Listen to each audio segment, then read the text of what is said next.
헤롯은 사가랴에 비하면 유명한 사람이죠. 왕이었으니까요. 사람들이 그의 이름을 압니다. 사가랴는 선하고 의로운 자였던 반면에 헤롯은 악한 인물이죠. 그는 2살 이하의 아이들을 다 죽일 만큼 잔혹한 왕이었습니다. 저는 헤롯을 살펴보면서 이런 생각을 묵상을 하게 됩니다. 하나님의 그 거룩한 성탄, 이 성탄절 탄생하심 얼마나 거룩하고 평화롭고 사랑이 가득한 날입니까? 근데 이런 날에도 세상 한편에서는 이렇게 아주 악랄한 죄가 판을 치고 있구나. 하나님의 선하심에도 불구하고 여전히 세상 한쪽에는 이렇게 죄악이 가득해? 라고 하는 낙심된 마음들이 우리에게 있을 수 있다는 거죠. 자, 이 부분을 좀 오늘 살펴보려고 해요. 하나님은 인류를 구원하기 위해 아끼는 아들을 이 땅에 보내셨는데 인간은 여전히 한쪽 구석에서 끔찍하게 사람 죽이고 모사를 꾸미고 시기하고 질투하고 이런 성탄절에도 성탄절에도 불구하고 여러분 그러나 이 지금 헤롯이 담고 있는 이 성탄의 메시지 있죠. 헤롯을 통해서 보여주고 싶은 메시지. 그러니까 기쁨과 소망이 가득한 성탄절임에도 불구하고 여전히 인간의 전적 타락한 죄의 모습은 여전히 세상 가운데 판을 치고 있다는 거죠. 자, 이게 바로 성경 전반에 흐르고 있는 인간의 전적 타락의 아주 지독한 모습이에요. 그러니까 하나님의 놀라운 역사가 있음에도 불구하고 한쪽 편에서는 이런 죄악된 모습이 병행하고 있다는 거죠. 자, 그래서 우리는 오늘 헤롯에 대한 이야기를 좀 두 가지 좀 살펴보려고 합니다. 첫째 이제 왕에 대한 이야기인데요. 자, 보세요. 헤롯은 어떤 인물이냐? 일단 왕이었죠. 유대 분봉 왕. 자, 마태복음 2장 1절에 보세요. 보시면 헤롯 왕 때 예수께서 유대 베들레헴에서 나셨다. 동방으로부터 박사들이 예루살렘까지 찾아왔다라고 말하고 있죠. 저는 근데 1절을 보면서요. 이제 뒤에도 쭉 보겠지만 왕이라는 단어를 일부러 넣었다는 생각이 좀 듭니다. 마태가 이걸 기록하면서요. 왜냐하면 왕이라는 단어가 이 마태복음 2장에 반복해서 나와요. 2절도 3절도 보여주세요. 2장 3절. 헤롯 왕과 온 예루살렘이 듣고 소동한지라. 아까 2장 1절에서도 헤롯 때 이렇게 넣을 수 있어요. 근데 그렇게 하지 않고 헤롯 왕 때라고 이야기했고 3절에서도 헤롯과 온 예루살렘 이렇게 해도 되는데도 불구하고 헤롯 왕이라는 말을 넣죠. 다윗이 이렇게 표현한 구약의 성경들이 많지 않습니까? 굳이 다윗 왕이 아니면 뭐 솔로몬 왕이 이렇게 표현을 잘 안 한다는 거죠.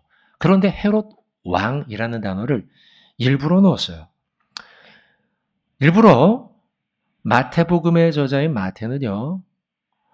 유대인의 왕, 진짜 왕이신 예수님과 헤롯 왕, 그 시대의 분봉 왕이었던 헤롯을 왕과 왕으로 비교해요. 마태복음 2장 2절에 보시면 이렇게 기록해요.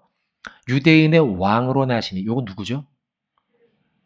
유대인의 왕으로 나시니. 예수님이겠죠. 예수님이라고 하지 않고 일부러 유대인의 왕이라고 표현하고 있죠. 물론 동방 박사가 이제 이야기하는 것이니까요. 그렇죠. 또 한 번 더 나옵니다. 2장 4절. 2장 4절에 또 왕이라는 표현을 넣으면서 헤롯 왕과 예루살렘이 듣고 소동을 피운 이야기를 일부러 왕 하면서 1절부터 4절까지 모든 구절마다 왕이란 단어를 넣고 있어요. 왕에 집중하고 있는 거죠. 그러나 사실요, 헤롯은 왕답지 못한 사람이었습니다. 왕이긴 했지만 진짜 왕이 아니에요. 저는요, 헤롯이라는 인물을 살피면서 성경이 우리에게 주는 메시지가 뭘까라고 생각해 보면 당신은 진짜 왕으로 누구를 섬기고 있어? 이 질문을 우리에게 하고 있는 것 같아요. 뭐 간단히 얘기하면 헤롯 왕이야?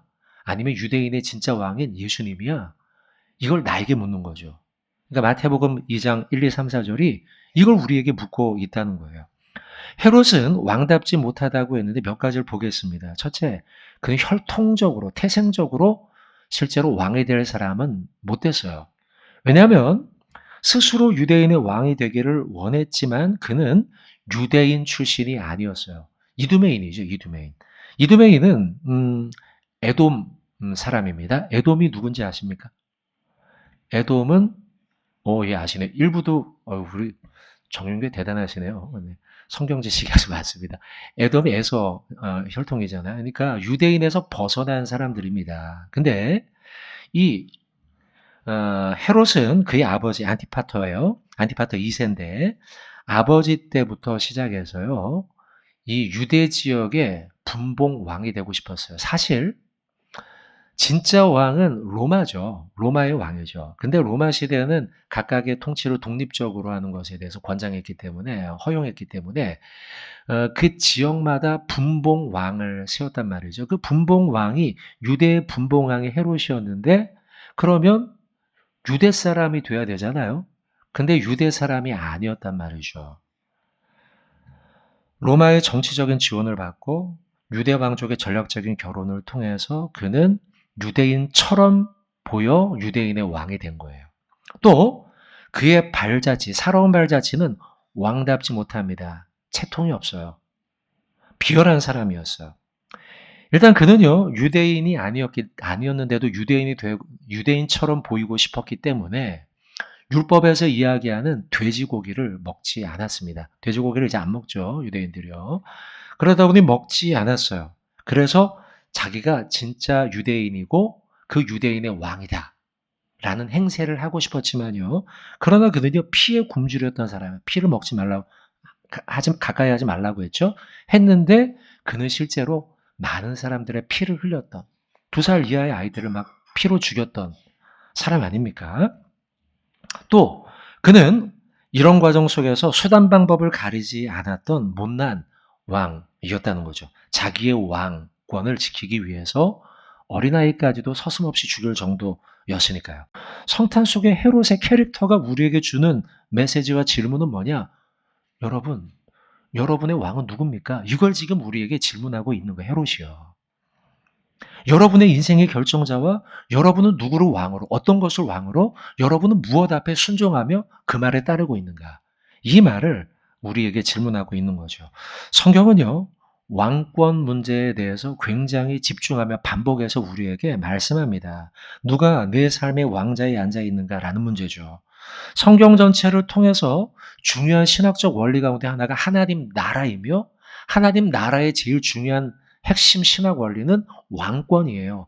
하나님 나라라는 게 하나님이 왕이 된다는 것이죠. 그러면 성도들에게 있어 우리의 삶에 있어서 나는 과연 하나님의 나라를 이루는가? 그 말은 나는 과연 내 삶의 왕으로 하나님으로 모시고 있는가? 하나님의 통치를 받고 있는가? 그분의 말씀에 순종하고 있는가? 이것이 성경 전반에 흐르고 있는 굉장히 중요한 메시지예요. 만약 하나님이 아닌 다른 것을, 다른 사람을, 다른 어떤 철학과 사조를 우리가 왕처럼 여기고 그것의 통치를 받고 순종하고 따라가고 살고 있다면 인생은 실패할 수 있어요. 실패할 수밖에 없어요. 왜냐하면 그게 성경 전반에 흐르고 있는 우리에게 주고 있는 메시지예요. 여러분, 가장 암울했던 성경 시대 가운데 하나를 꼽는다고 하면 사사 시대 아니겠습니까? 사사기의 제일 마지막 장에 있는 마지막 메시지가 이거예요. 사사기 21장 25절 읽어보시죠. 같이 시작. 그때에 이스라엘의 이 말씀은 물론 사사 시대이기 때문에 왕이 없던 시대였습니다. 그걸 말하기도 하지만 뒤에 말씀은 내 인생에 있어서의 왕도 없었다는 거예요. 그래서 어떻게 살아요? 자기 소견에 오른 대로. 이 말은 내가 내 삶의 왕이 되는 것이죠. 내 뜻대로 하겠다는 거죠. 그것이 사사 시대이며 가장 암울한 시대였다는 것이죠. 사사 시대만 그렇습니까? 왕정 시대도 똑같아요. 사사가 끝나고 사무엘서 넘어가고 열왕기 상하서 넘어가면 왕정 시대죠. 왕정 시대에 가만히 보면 왕은 있었지만요. 그 왕들은 어떤 왕입니까? 대부분 다 나쁜 왕. 아니면 조금 덜 나쁜 왕일 뿐이에요. 진짜 왕은 아니라는 거죠. 여러분 다윗도 그렇게 훌륭한 왕처럼 보이지만 어때요? 완벽합니까? 아니죠. 솔로몬 정말 지혜로운 왕처럼 보이지만 뒤로 가면 어떻게 해요? 하나님을 밀어내잖아요. 바깥으로요. 그래서 성경은 우리에게 분명히 가르치는 거예요. 인간의 왕정에는 소망이 없다. 진짜 왕은 하나님밖에 없다. 그래서 시편 기자가 시편 10편 10편 16절 같이 한번 읽어보겠습니다. 시작. 여호와께서는 영원 무궁하도록. 자, 한번 따라합시다. 여호와께서는 영원 무궁하도록 우리의 왕이십니다. 이런 고백을 우리에게 하나님은 성경을 통해 주고 있는 거죠. 또 이사야도 마찬가지입니다. 33장 22절 같이 읽겠습니다. 대저 여호와는 우리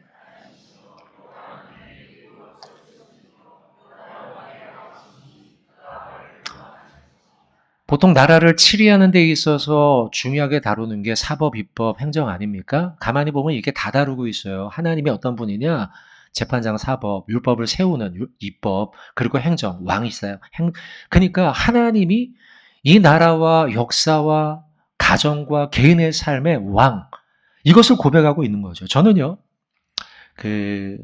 마틴 로이드 존스 목사님의 글 굉장히 참 좋습니다. 굉장히 좋은 글인데, 보면서 이런 글을 보면서, 진짜 그렇구나. 본 게 있어요. 한번 보세요. 우리 그리스도인들의 가장 큰 문제점이 뭐냐? 문제점을 짚고 있어요. 마이클 로이드 존스가. 짚고 있는데 그 문제는 뭐냐면 예수님을 구주로 모신대요. 이게 좋은 일입니다. 일단은. 왜냐하면 구주라는 게 내 구세주, 나를 구원하신 분. 근데 요 한 글자가 걸리죠. 구주로만. 거기서 끝나는 경우가 많다는 거예요. 이게 문제라는 거예요. 그럼 어디까지 가야 될까요? 왕으로 모시는 데까지 우리의 신앙에 성숙해 가야 된다는 거죠. 그러니까 하나님 감사합니다. 저를 구원해. 이거 좋아요. 당연하지. 그래야만 구원받으니까요. 그러나 거기에 멈추지 말고 우리 그리스도인들은 어디까지 가야 돼? 하나님을 나의 왕으로 모십니다. 나는 하나님의 통치 아래에 있길 원합니다. 나는 하나님의 말씀이라면 순종하겠습니다. 하나님이 입법하시고 하나님이 사법하시고 하나님이 행정하시고 내 삶의 모든 것을 다 다스려 주세요. 라고 하는 고백과 실천으로 우리가 나가야 된다는 거죠. 여러분, 우리의 삶에 여러분의 공동체 속에 하나님이 아닌 다른 게 있다고 생각해 보세요. 예를 들어 돈, 권력, 성 이거 세 가지 얘기하잖아요. 만약에 여러분 돈이 왕이 되면 어떤 삶의 결과가 벌어질까요?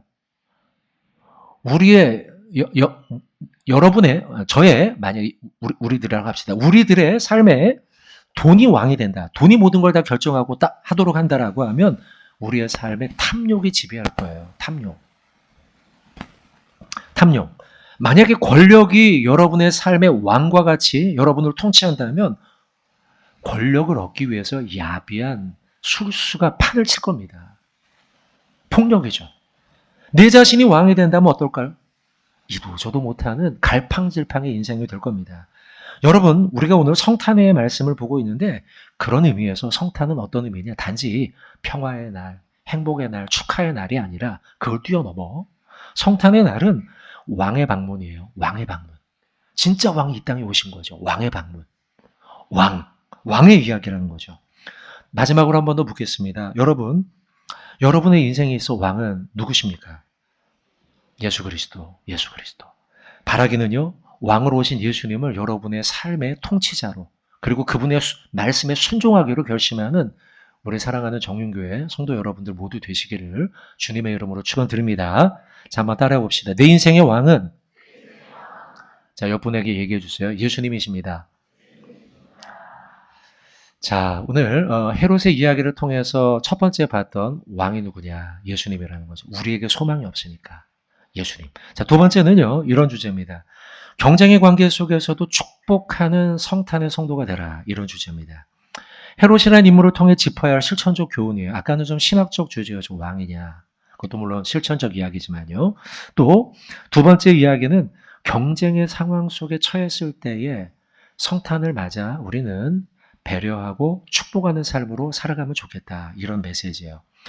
헤롯 궁정에요, 동방 박사가 방문했죠. 그리고 유대인의 왕으로 나신 이가 어딨냐라는 질문을 받게 됩니다. 그 이야기를 듣자, 자, 마태복음 2장 2절이죠. 유대인으로 왕으로 나신 이가 어디 계시냐? 우리가 동방에서 그의 별을 보고 그에게 경배하러 왔다. 이 이야기를 듣고, 자, 2장 3절입니다. 헤롯 왕과 2장 3절, 온 예루살렘이 듣고 소동이 벌어졌다는 거예요. 시끄러운 이야기가 막, 부정적 의미에서 시끄러운 이야기가 막 벌어진 것입니다. 유대인들은요, 메시아 대망사장을 과거부터 가지고 있었습니다. 진짜 메시아 왕이 오기를요. 진짜 메시아가 오기를 기다렸어요. 말라기를 끝으로 해서 구약 시대가 끝나고 400년의 시간이 흐르죠. 그러고 난 다음 마태복음이 지금 우리가 보기 예수님의 탄생까지 이어지는데 여전히 400년 이후 로마 시대 때에도 이스라엘은 나라를 잃고 굉장히 고단한 삶을 살고 있었어요. 그러다 보니 그들은요, 늘 하나님이 우리 유대 땅을 구원하실 메시아를 보내주실 거야 라고 하는 믿음으로 메시아를 기다리고 있었다는 거죠. 그분이 기름 부은 그리스도이시고 우리를 구원할 왕이야 라고 생각했던 거죠. 그런데 좀 전에 봤던 2장 2절에 유대인의 왕이 어디냐? 나셨다고 하는데 어디 계시냐? 이러니 제일 불안한 사람이 누구겠습니까? 헤롯이라는 거죠. 나 말고 또 다른 왕 메시아가 왔다고? 그럼 난 어떻게 되는 거야? 라는 불안한 마음에 그는 휩싸인 거죠. 그리고 그가 한 선택은 뭡니까? 애초에 싹을 잘라야겠다. 그래서 새롭게 태어날 그 지도자를 죽이겠다는 거죠. 저주하겠다는 거죠. 자칫 유대인의 왕이 태어나게 된다면 내 왕권이 위협받을 수 있기 때문이에요. 그래서 그가 내린 결론은 경쟁의 상대, 경쟁의 상대는 애초에 싹을 잘라야 돼. 이게 헤롯이 가지고 있는 세계관이라는 거예요. 그리고 이 세계관은 지금 우리가 살고 있는 전적 타락한 이 시대에도 유효합니다. 여러분, 경쟁은 사람들의 눈을 멀게 합니다. 여러분들, 너무 경쟁에 몰입되다 보면 우리의 눈이 멀어버려서 올바른 결정과 판단을 못하게 되죠. 심지어 예수님의 12제자도 경쟁에 매몰되니까요. 페어플레이를 안 해요. 이들은 예수님한테 제자 훈련 받은 사람인데 여러분 우리도 주의해야 됩니다. 예수님의 제자조차도 이러니까요. 경쟁에 매몰되면요. 헤롯처럼 우리가 행동할 수 있다는 거죠. 성경 한번 보죠. 마가복음 9장 34절입니다. 한번 읽어보겠습니다. 그들이 잠잠하니 이는 뭐하냐고 물었어요. 그랬더니 잠잠합니다. 왜냐하면 창피하니까요. 왜 창피합니까? 그들이 뭐 가지고 쟁론했어요? 누가 크냐? 뭐예요? 경쟁. 근데 지금 막 경쟁하면서 네가 크다 내가 크다 막 하는 게 어디서 하고 있어요? 길거리에서 하고 있어요. 참 창피합니다. 이런 얘기는 보통 어디서 합니까? 사람들 없는 데서 야 내가 더 좀 낫지 않냐? 네가 더 낫지 않냐? 이러면서 얘기하는 게 지금 사람들 앞에 광고하듯이 길거리에서 크게 이러고 떠들고 있다는 것이죠. 여러분 이런 경쟁에 매몰된 장면은요. 제자들에게 여러 차례 등장합니다. 마가복음 10장 35절로 37절 여기도 한번 읽어보죠. 마가복음 시작. 세베대의 아들 야고보와 요한이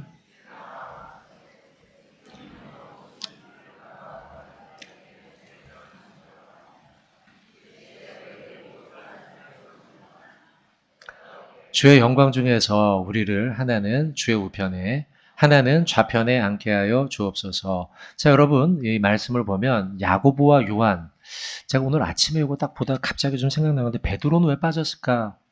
이런 생각이 좀 들긴 해요. 근데 수제자 아닙니까? 3인방. 근데 물론 베드로가 빠졌어요. 그래서 제가 그냥 아침에 자료는 못 찾아봤는데 그냥 제가 혼자 생각을 해본 건 베드로를 의식하고서 이 두 사람이 그런 게 아닐까 이런 생각도 좀 들긴 했어요. 경쟁이죠. 예수님께 찾아와서 뭐 좀 소원을 말하면 다 들어주세요. 이렇게 얘기했더니 뭐냐? 그랬더니 이거죠. 37절에 우리 중에 한 사람은요.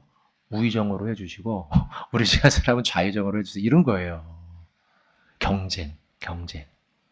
한 구절 더 보죠. 더 좀 한심합니다. 요거 보면. 자, 마태복음 20장 20절로 21절. 시작. 그때에 세베대의 아들의 어머니가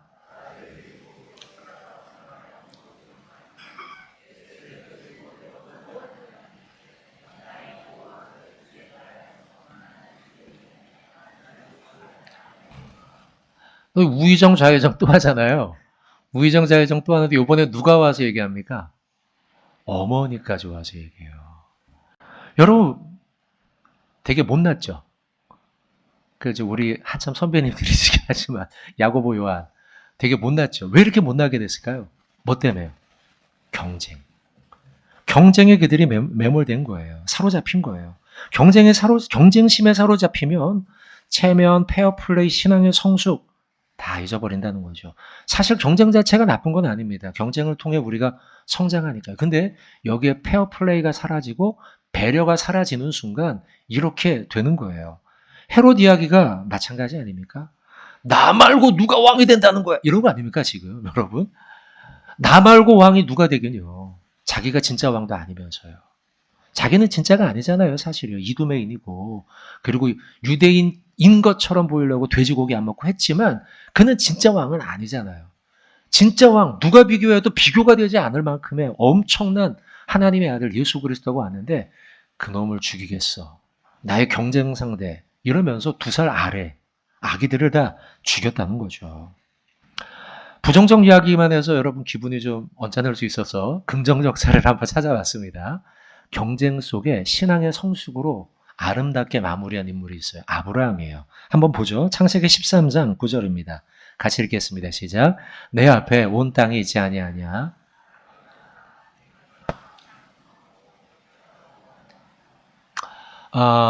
지금 뭐 또 우자 나오긴 하지만 아름다운 모습입니다. 왜냐하면 롯과 그 다음에 아브라함이 있는데 조카죠. 근데 둘 다 부자가 됐어요. 너무 많은 재산을 가지게 되니까 서로가 서로 간이 불편하게 됐어요. 그러자 서로 헤어질 수밖에 없었던 것이죠. 헤어지는 데 있어서 아브라함이 이야기한 거예요. 네가 먼저 오른쪽을, 이 땅이 좋아서 오른쪽을 선택하면 내가 왼쪽으로 갈게. 네가 왼쪽 땅이 좋아서 왼쪽으로 가면 내가 오른쪽으로 갈게. 라고 말하며 뭐 하는 겁니까? 양보하더라는 거죠. 저는 아브라함의 모습에서 경쟁에 빠지지 않고 오히려 신앙적 대인배의 모습을 보며 야, 이게 참 우리가 봐야 될 모델이다 라는 생각이 들어요. 경쟁 관계에서 이기적이거나 치졸하거나 옹졸하거나 비열하거나 창피한 선택을 하지 않고 먼저 양보하고 배려하고 페어플레이를 하는 아브라함의 모습 말이죠. 오늘 본문으로 여러분 넘어오죠. 다시 성탄의 이야기입니다. 성탄의 이야기 속에 왜 헤롯이라는 악역이 등장했을까? 성탄이라고 하는 그 평화의 날, 행복한 날, 사랑 가득한 날, 그 순수한 아기가 태어나는 날, 굉장히 너무나 기쁜 날인데 이 행복한 이야기 속에 왜 시커먼 속을 가진 헤롯 이야기가 등장했을까? 그것은요, 우리가 헤롯처럼 반면교사 삼아서 헤롯처럼 경쟁 관계에 빠져 축복이 아닌 저주의 선택을 하지는 않는지, 이타적인 삶이 아닌 이기적을 사는 것은 아닌지, 대인배가 아닌 옹졸한 인생을 사는 것은 아닌지 나를 돌아보라는 것이죠. 바라기는 여러분들 성탄을 맞아서 축복하고 배려하고 베풀어주는 믿음의 대인배 같은 삶을 살아가는 저와 여러분 되시길 주님의 이름으로 축원드립니다. 자, 이제 말씀을 좀 맺겠습니다. 우리 대한민국 참 경쟁하면서 치열하게 살아가는 사회가 아닌가 싶습니다. 지난 1년 여러분 참 바쁘게 사셨죠? 그죠? 고되게 살고 경쟁업체와 경쟁하느라고 또 아니면 학생들은 입시를 치르느라고 끊임없는 경쟁을 하죠. 그러나 그 속에 오늘 성탄의 메시지를 통해 우리에게 주는 메시지, 페어플레이하고 서로의 성장을 위해 돕고 배려하고 옹졸한 삶이 아니라 비겁한 삶이 이기적인 삶이 아니라 그런 대인배의 삶을 살도록 성탄의 메시지는 우리에게 촉구하고 있는 것입니다. 또한 전적으로 타락한 우리 인간들 아닙니까? 그러니 우리에겐 소망이 없어요. 우리의 소망은 진정한 왕 대신 누구에게 있습니까? 예수 그리스도에게 있는 줄로 믿습니다. 성탄을 맞아 예수 그리스도를 여러분의 진정한 왕으로 모시고 그분의 통치에 따르기를 바라고 순종하기를 바라면서 살아가는 여러분의 복된 성탄절이 되시길 주님의 이름으로 축원을 드립니다.